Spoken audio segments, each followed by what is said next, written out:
शम्सु इंदा गुरूबिहा, तो कब्र में उसको मैयत को सूरज गुरूब होता दिखाया जाता है। जैसे असर के टाइम पे नहीं आपने देखा सूरज जब गुरूब हो रहा होता है एकदम ख्याल आता है कि नमाज पढ़नी है।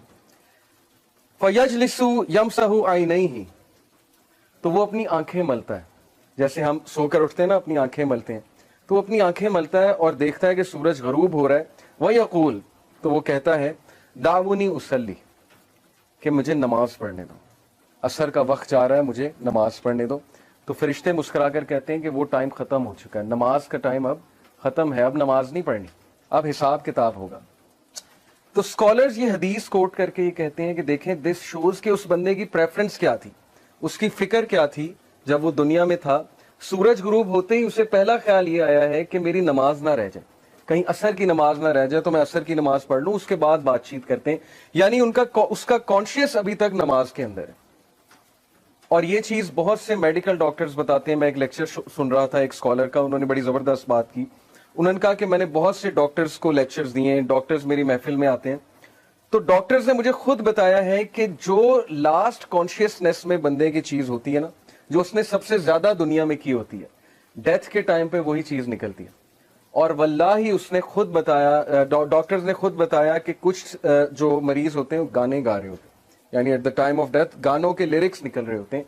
तो ये मेडिकल साइंस भी यही बताती है कि हमारे न्यूरॉन्स के कनेक्शन स्ट्रांग जब बन जाए ना किसी चीज के हवाले से, ज़ाहिर है एक बंदा एक खास महफिल में बैठ रहा है, उसमें एक खास तरह की बातें सुन रहा है या कर रहा है, तो उसके न्यूरॉन्स के कनेक्शन उन बातों के मुताबिक बन जाएंगे और फिर उसके कॉन्शियसनेस में वही चीज होगी। और जब भी वो अनकॉन्शियस होने लगेगा तो कॉन्शियस की वही चीज रिपीट होगी जो असल में वो करता है। ये तो पक्की बात है। तो ये वो शख्स है जिसने नमाज को बहुत फौकियत दी दुनिया की जिंदगी में, और उसकी फिक्र ही ये थी कि मेरी नमाज ना निकल जाए, नमाज ना निकल जाए। तो ये हदीस सुनाने का मकसद ये था कि उसके लिए नमाज मैटर करती थी दुनिया की जिंदगी में, इसलिए कब्र में जाकर भी उसे ये ख्याल आया कि हाय मेरी असर की नमाज ना निकल जाए। तो this tells us the reality of this world के वो चीजें जो मैटर करती हैं हमारी जिंदगी में उन्हें हम इग्नोर कर रहे हैं। और असर की नमाज के बारे में रसूलुल्लाह सल्लल्लाहु अलैहि वसल्लम ने कहा कि जिस इंसान ने असर की नमाज जानबूझकर छोड़ी, जानबूझकर से मुराद है एक तो है ना कि सो गया है, याद नहीं रहा, या वैसे ही कोई बाजार में है मस्जिद नहीं मिल रही, जैसे खवातीन है बाजार में अक्सर होती हैं, कोई जगह नहीं नमाज पढ़ने की, मिस हो जाती है। एक है कि जानबूझ के पता है असर की नमाज पढ़नी लेकिन नहीं पढ़ी, it is as if he lost his whole family. सही बुखारी की हदीस है ऐसे जैसे उसकी पूरी फैमिली चली गई। और एक हदीस में आता है कि उसके सारे अमाल बर्बाद हो गए, इट इज एज इफ उसके सारे अमाल बर्बाद हो गए। ये भी सही बुखारी की हदीस है। तो इसलिए अल्लाह ताला ने कुरान मजीद में सलातुल वुस्ता की हिफाजत की बहुत तलकीन की, और सलातुल वुस्ता इज द मिडल सला। असर की बहुत अहमियत है असर की नमाज की, ओके। तो कुछ भी हो जाए असर की नमाज न छोड़ा करें। इसीलिए उसको वहां भी सूरज गुरूब होता दिखाया जाएगा और वो कहेगा कि दावनी उसल्ली, कि लेट मी ऑफर सलाह, बट फरिश्ते कहेंगे अब नमाज पढ़ने का टाइम जो है वो गुजर गया। तो मूविंग ऑन, आज का जो टॉपिक है इंशाल्लाह, आज हम बात करेंगे एक बहुत इंपॉर्टेंट चीज की, जिसकी इंपॉर्टेंस यहीं से वाजे हो जाती है कि अल्लाह ताला ने हमें वो चीज मांगने के लिए बहुत ज्यादा तलकीन की है। हमें दुआएं सिखाई हैं अल्लाह ताला ने कि ये दुआएं करो ताकि तुम्हें ये चीज नसीब हो, तुम्हें ये चीज मिले, तुम्हारी जिंदगी संवर जाए। वो चीज क्या है? Let me show you this picture to you. और मैं अगर आपसे पूछूं कि हम दुआ करते हैं, माशाल्लाह सब करते हैं, चाहे जैसा भी है इंसान, गुनाहगार है, हम सब गुनाहगार हैं, नमाजी है, बेनमाजी है, जैसा भी है, मुसलमान तो है, अल्लाह से दुआ तो करता है, डेफिनेटली करता है। तो हमें देखना है कि हमारी मेजॉरिटी दुआएं क्या होती हैं। क्या हमारी दुआएं सिर्फ दुनियावी होती हैं कि अल्लाह मेरा रिश्ता इधर करा दे, मुझे ये पसंद आ गया, मुझे ये शख्स दे दे, ठीक है, इन दुआओं में कोई हर्ज नहीं है। अगर कोई पसंद आ जाए तो उसके बारे में ये हलाल दुआ करना ये बड़ी अच्छी बात है कि मैं हराम से बचना चाहता हूं तो हमारा निकाह हो जाए, लेकिन ऑब्वियसली एक दुनियावी दुआ है। और फिर या अल्लाह मुझे जॉब दे दे, मेरी इतनी सैलरी हो जाए, या मुझे ये चीज दिला दे, या मुझे ये पोजीशन दिलवा दे, वगैरह वगैरह। ये सारी दुनियावी दुआएं हैं। और इसी तरह बच्चों के बारे में माँ बाप जितनी भी दुआएं करते हैं मोस्टली दुनियावी होती हैं कि अल्लाह इसका यहाँ एडमिशन हो जाए, इसकी जिंदगी संवर जाए, इसको अच्छी बीवी मिल जाए, या इसको अच्छा खामद मिल जाए, वगैरह वगैरह, इसका नसीब अच्छा हो जाए।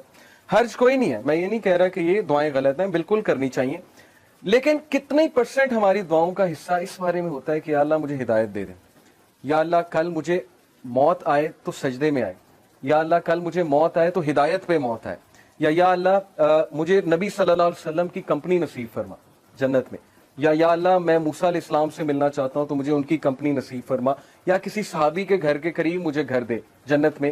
یو انڈرسٹینڈنگ نا کہ دعاؤں کا پیراڈائم ہی شفٹ ہو گیا ہے.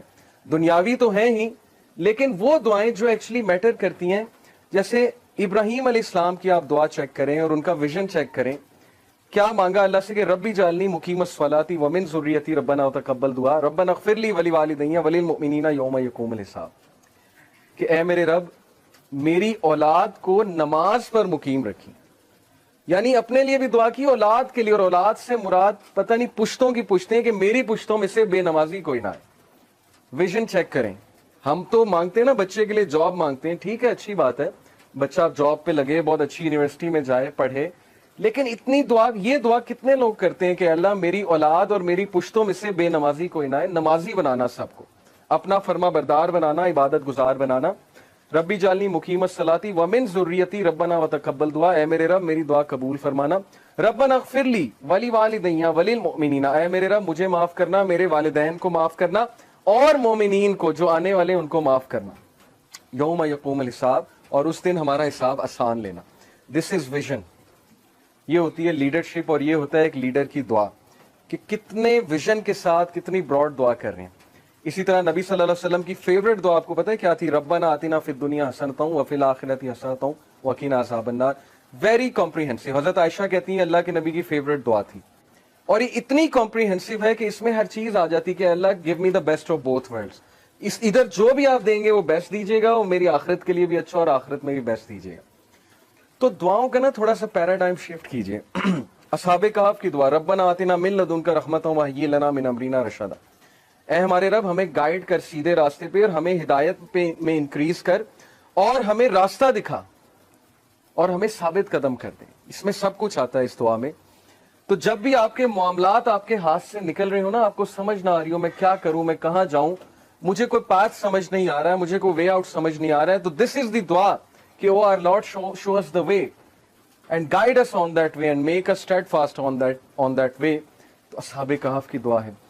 اس طرح بہت سے انبیاء کی دعا آپ کو نظر آئے گی جس میں آپ کو ویژن نظر آئے گا. موسیٰ علیہ السلام کی دعا، مٹیریلسٹک چیزیں نہیں مانگی ہیں. فرعون سے مقابلہ کرنے جا رہے ہیں، آرمی مانگ سکتے تھے، ویپنز مانگ سکتے تھے، لیکن کہا ربی اشرح لی صدری، اے میرے رب میرا سینہ کھول دے، یعنی مجھے کانفیڈنس دے، مجھے وہ ویژن دے کہ میں چیزوں کو بہت کلیئرلی دیکھ سکوں، شرح صدر دے. ویسر لی امری، اور میرے ٹاسک میں ایز کریٹ کر. ہم اللہ سے کتنی دعا کرتے ہیں کہ اللہ میں پروجیکٹ کرنے جا رہا ہوں، میں یہ چیز کرنے جا رہا ہوں، میں سفر پہ جا رہا ہوں، میرے لیے ایز کریٹ کر. یا اللہ میں خاندانی جو ہے وہ معاملہ نبھانے جا رہا ہوں، میرے لیے ایز کریٹ کر. یا میں جاب کا انٹرویو دینے جا رہا ہوں، میرے لیے ایز کریٹ کر، میرے لیے بہتری فرما اس میں. واحلل عقدۃ من لسانی یفقہوا قولی، اور میری زبان کی گرہ کھول دے، اس میں جو لکنت ہے اس کو کھول دے، اور تاکہ میں تیرے دین کی بات کر سکوں. یفقہوا قولی، میں بہت اچھے سے بات کر سکوں. واجعل لی وزیرا من اہلی ہارون اخی. اور مین پاور مانگی، ریسورسز نہیں مانگے کہ پیسے دے دیں، فوج دے دیں. کہا بس ایک بندہ دے دیں، ایک مخلص ساتھی دے دیں جو میری نبوت میں شریک ہو، ہارون میرا بھائی. اسپیسیفک ہو کے دعا کی. تو ہم نے یہ دیکھنا ہے کہ ہم کیا دعاز کر رہے ہیں. کیا ہم ہدایت مانگ رہے ہیں اللہ تعالیٰ سے؟ کیا ہم اللہ تعالیٰ سے توفیق مانگ رہے ہیں؟ کیونکہ عمر رضی اللہ عنہ نے کہا تھا کہ مجھے یہ ڈر نہیں ہے کہ میری دعا قبول ہوگی کہ نہیں، مجھے یہ ڈر ہے کہ مجھے دعا کی توفیق بھی ہوگی کہ نہیں. یہ بہت بڑی بات ہے کہ میں دعا بھی کروں گا کہ نہیں کروں گا. اصل بات یہ